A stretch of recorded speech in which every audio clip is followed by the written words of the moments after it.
Hello and welcome to my Easter themed video, which I at least intend to be some kind of a golden goose's egg which is illuminated with an LED light. But before we get going, some amazing news. I have exceeded 2,500 subscribers on my YouTube channel. Not only that, I've got 4 videos now that are in excess of 10,000 views, and one which has just turned 20,000. It's difficult to believe that so many people could be interested in what I do, but I'm very grateful anyway. Thank you for subscribing and thank you for keep coming back. So the project this week then draws on the success and the interest that was generated by my illuminated witch's cauldron, which I posted a few weeks ago. So I fully intend to approach this project possibly a little bit differently than the way that other resin projects have been done, doing some improvisation. Now this is best explained before we get started. Okay, firstly there's the egg. What is an egg? It's an ovoid apparently.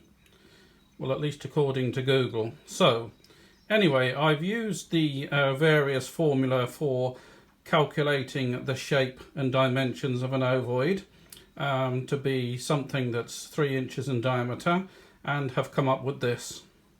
Amazing, isn't it? So the egg itself then will be cast in resin with 2 pieces of burr elm at either end, a larger piece at the bottom than a piece at the top. Before I cast it, I shall cut in a groove here with a Forstner bit to ensure the light goes into a piece of resin to diffuse it, rather than the end of the light being at the end of the burr. And of course a channel for the cord for the LED light. Now this channel will get filled with resin, but I can easily recut it at the end. So the method of casting is going to be as follows. Traditionally, of course, resin is cast in square blocks. But if you're going to make something round, I've often wondered why people don't cast it in round tubes, thus saving themselves lots of resin. There's probably a good reason that people don't do this, but I'm about to find that out, I suspect, if it goes wrong. But I'm going to give it a whirl nevertheless. So the concept is I shall place the 2 pieces of waste block, which have the burr attached to them, in the tube, and then fill the tube with resin. Now that's probably not as easy as it sounds, because whichever way I do it, there's going to be potentially air trapped inside the tube. So I've got to work out a way of releasing that air without releasing all the resin, of course. So the tube that I found to do this is quite simply a piece of 3-inch cardboard postal tube that comes with some plastic ends, which I'm probably not going to use. First stage then is to actually cut this piece of tube to the right length, which has got to include the estimated length of the egg plus the 2 waste blocks at either end. Okay, so having ascertained that my tube length needs to be 6.5 inches, I'll just cut that off on the bandsaw.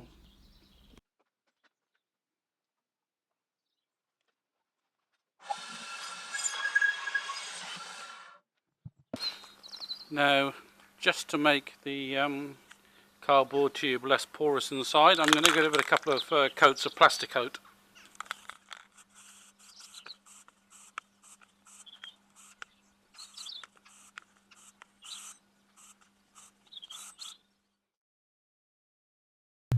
I've found this a nice piece of a very old burr elm in my store, which I can use some segments to make the base and the cap of the egg.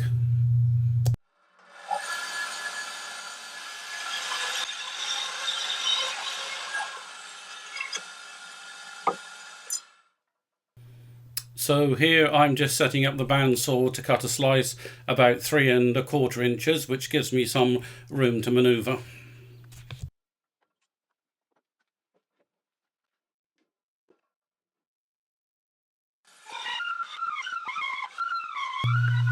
Now, it was quite a struggle to decide how to cut this wood to ensure what was left was going to be of some use, because it's a very beautiful grain inside.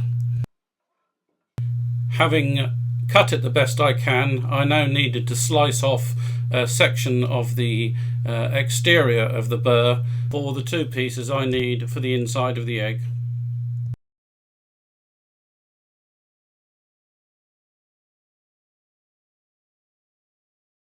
A quick look in my boxes of bits and pieces revealed 2 remnants of other projects, one in cypress and one in cherry, which I can use for the end stops.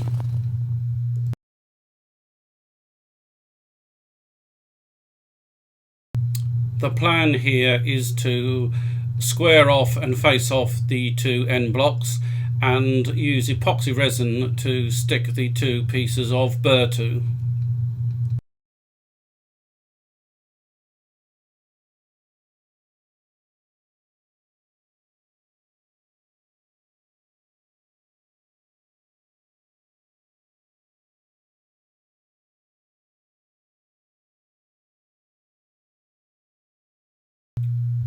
This particular segment is intended to be the top of the egg, and once I've completed this, I'll repeat the process on my other lathe to fabricate the piece for the bottom. Both pieces having been completed, I'm now going to leave these on the lathe compressed overnight to ensure we have a good bond. In the cold light of the morning, both pieces have set very well, so now have to think about just rounding these off to approximately 3 1/8 inches in diameter to get a final fit into the tube.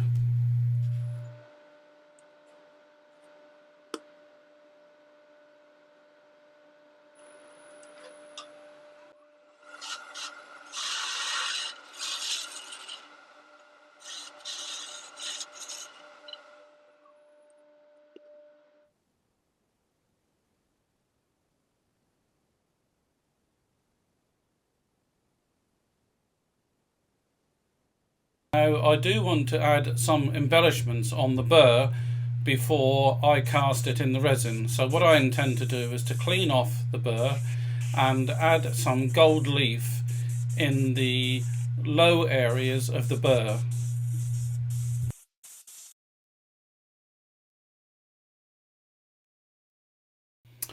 So once I've got it cleaned up with the suede shoe brush, which I use for a lot of projects, it's a question of adding the size to the low points in the burr.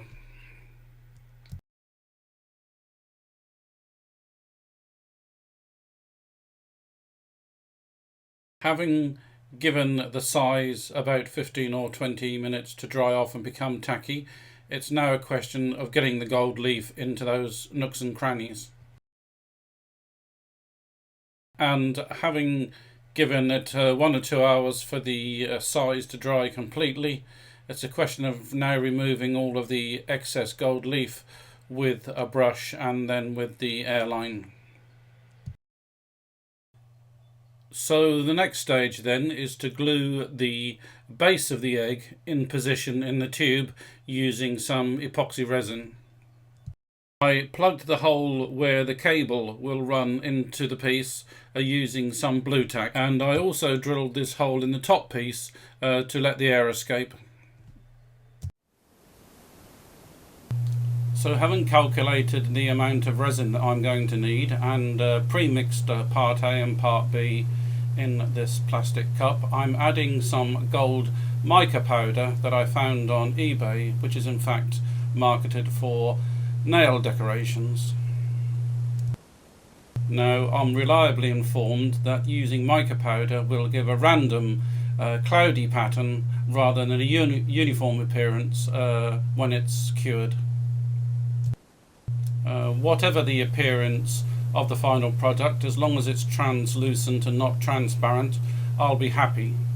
Here I'm just pouring some of the resin over the cap to make sure that at least we start off with some resin in all the nooks and crannies.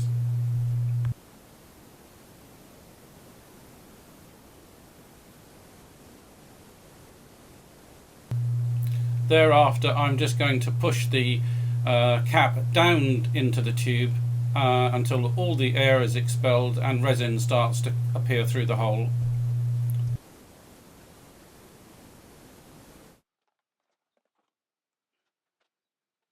As you can see, I've stood up the cardboard tube in a ice cream tub just in case there's any seepage or leakage. It's just a question now of pressurizing the pressure chamber and then leaving it for 24 hours to cure.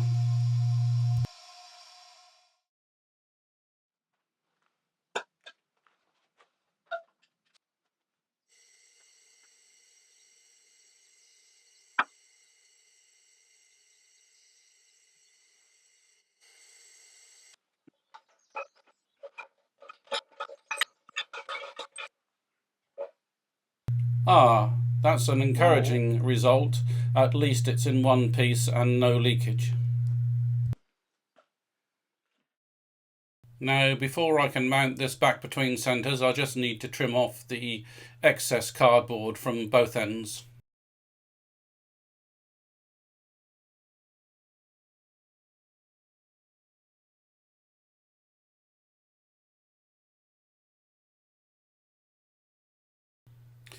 So having successfully got it mounted back between centres and it's running true, now need to remove the cardboard to see if the casting is good or bad.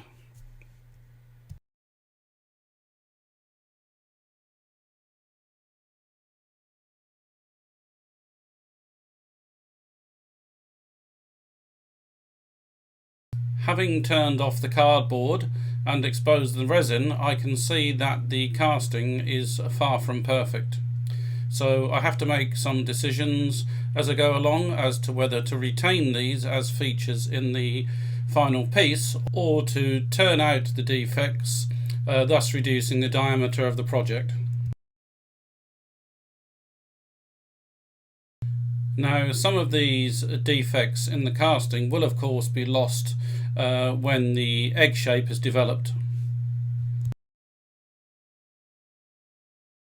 So I'm switching across to the carbide cutters now, from which I get a better finish on resin than using conventional gouges.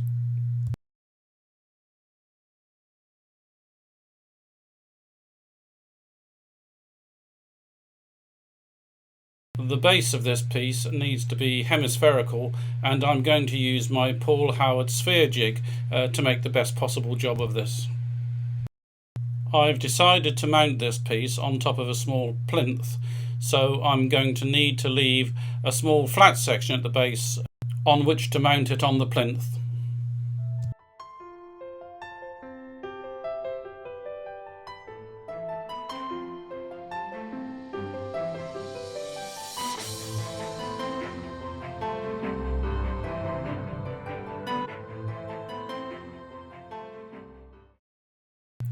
So here I am removing the nub at the base of the project at a later stage, wondering why I'm doing this, because I could have used it to mount it into the plinth. Here I'm just re-drilling the pilot hole for the LED light, ensuring that it intrudes into the well that we created with the Forstner bit.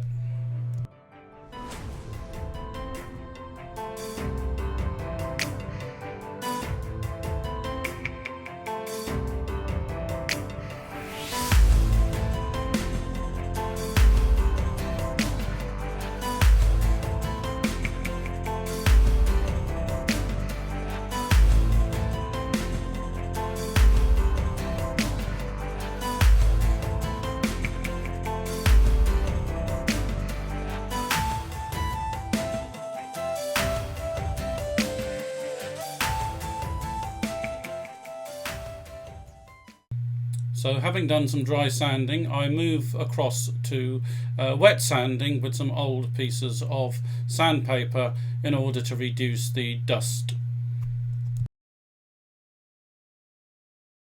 And finally I'll use Yorkshire grit, then Yorkshire grit microfine, to give me that nice base for the final polish.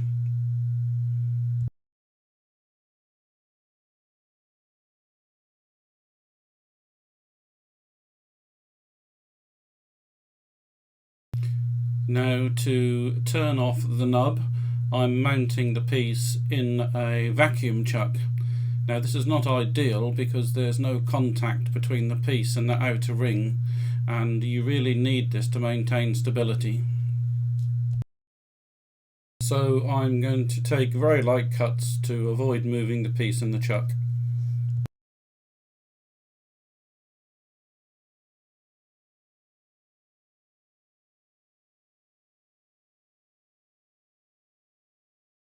So once I've been through the abrasives and Yorkshire grit, of course, it's time to give the LED light a test fitting.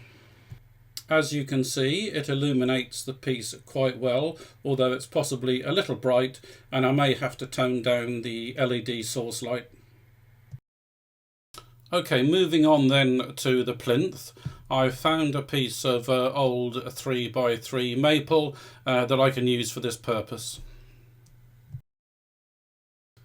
The plinth is going to be 2 times the height of the egg and 2/3 of the diameter.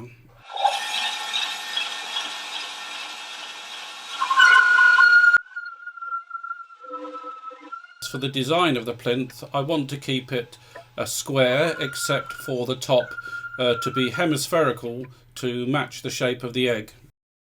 I'm going to mount the plinth between centres to round off the top and to drill a central hole for the LED cable.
Now, I want to keep the plinth totally matte black, so I'm going to use multiple coats of spirit stain to achieve this.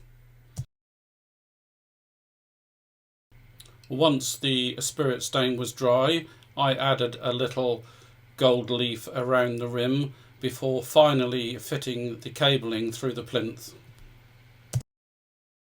Having bonded the pieces together using some 30-minute epoxy resin, now time to check that it's functioning correctly.